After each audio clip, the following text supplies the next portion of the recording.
Mislim, da te vaje in ta masaža lahko delaš na sebi in na drugem. Ja, točno. Pa na živalih. Tudi na živalih. Tamle imamo eno kolegico mojo, pa bo povedala svojo izkušnjo, kako je delala s svojim zajčkom, da boste videli, da to tudi drugim deluje, ne samo, da to pri meni deluje doma. Ker maček v glavno za mano hodka podrepna muha. Ja, tako, no, jaz sem pa zdaj delala ta izobraževanje, tako da bomo doma tega hišnega zajčka, ne?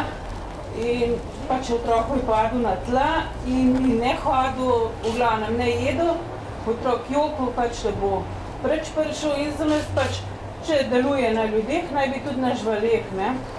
In sem lahko samo ob hrbtenici masirala ob hrbtenici, tako kot človeku ob hrbtenici masiraš, s tem prstem, tako kot smo se na izobraževanju učili, naučila sem otroka in v 2 dneh je zajček normalno hodil, jedel in to smo ga zdaj že 2-krat se mi zdi tako spravili nazaj.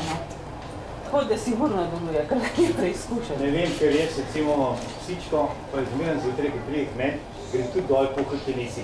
Le začnem in jo skozi masiram, ampak to čistko, mislim, nekaj bom čisto prebral in vem, da je izredno fajn deluje. Vi imate verjetno še kakšne boljše Ja, v knjigi so opisane še tehnike, kje točen so te točke.